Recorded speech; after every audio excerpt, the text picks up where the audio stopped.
amigos, Knife Detector here, and those of you that follow my channel know that I recently took a trip to San Antonio, Texas. Well, in going to San Antonio, you know, there's all kinds of places that are just within your grasp, right?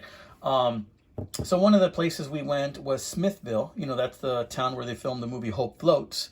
And I bought an antique knife, or not an antique knife, but I bought an older knife from the 70s there. But then we went to Greentown. Now, Greentown is a small German town. It's a tourist destination there by San Antonio, New Braunfels. And I found this guy for 20 bucks, and I couldn't believe it. Check out the handle. Look at that. Doesn't that look like the old Kent end of day knives, where they used just whatever composite material they had left from those plastic handles, and then they just created beautifully colored handles? Look at that, brass liners. Look at that beautiful pattern in there. You got your greens, you got your whites, reds, orange, black, tan, brown, red, gold. You just have so many beautiful color combinations in these knives. I found this sitting there, and a lot of the stuff they had in that big antique store in Greentown was just really overpriced until this one had a tag of $20. Well, then I found out why. You know, I asked to see it. Oh, that was an ordeal, believe me. It was so busy there. But I asked to see it, and then I found that there was several chunks missing from the blade. There was a big chunk here, about the width of my pinky nail right there, see? And then there was two smaller ones here. So what I did is I got my Smith's electric knife sharpener, the one that I have that was gifted to me by my daughter, that has belts on it, very similar to the Sharps, but not as good. So I got that one right, and I decided, let me see if I can grind off those big chips that were missing from there. And I did. I had to take off quite a bit of steel, unfortunately, to get it looking that even, but you can still kind of tell where one of them was. It was extremely deep, that one, extremely wide. Now, the tip was also chipped off. So that's why the knife was 20 bucks, because the tip was chipped off, and it had a big chip there and some smaller chips in here. I think I did a decent job kind of straightening it out, make it look presentable again. But this is an Imperial, guys. This is an Imperial from Providence, Rhode Island. And I want to see if I can get in there where it says Imperial for you guys to see. But it's a Providence, Rhode Island Imperial. Pardon the dog barking in the background. My neighbors have some yappy dogs.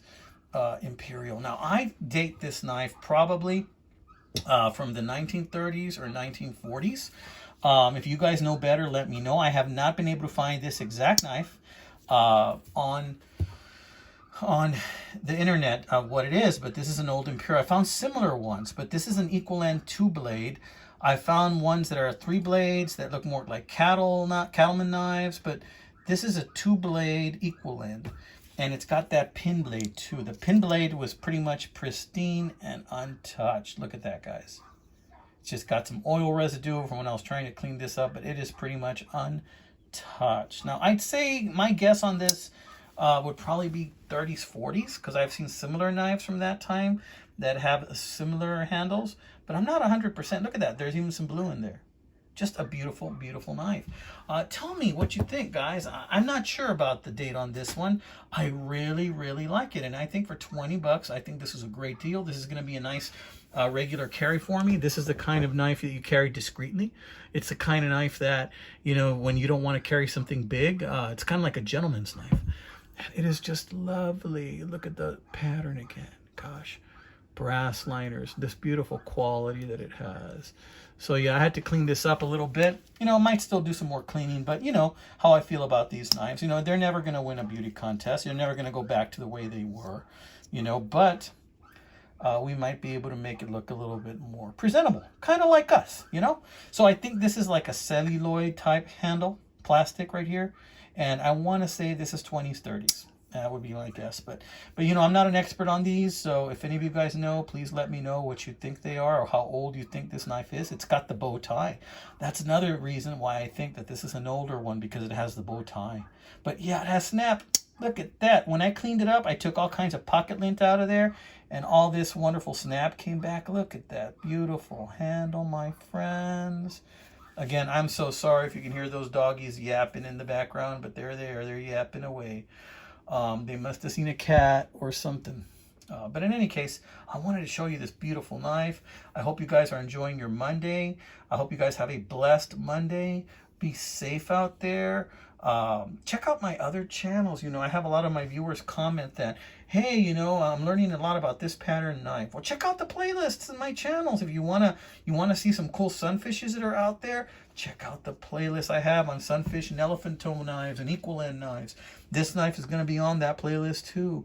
Check them out. You know, check out my buck knife videos. Check out my made in Japan knife videos. Check out my videos that are of what is it? I think I have a Kershaw. I have all kinds of playlists in my. I may not have a Kershaw one, but I have probably like 10 different playlists of different knife patterns that I like Katarugas and stuff. Go in there, check them out. You know, you might see something that you want to go after and do some detecting on your own. You know. Heck, I've even had some people detect knives off of me, you know, and ask me if I want to part with them. And I have occasionally parted with them. But if I'm sentimentally attached or if it's a knife that I just really, really like, then I do hold on to it, my friends. So, all right, wanted to show you this beautiful knife. Take care, amigos. Have a wonderful, blessed work week ahead.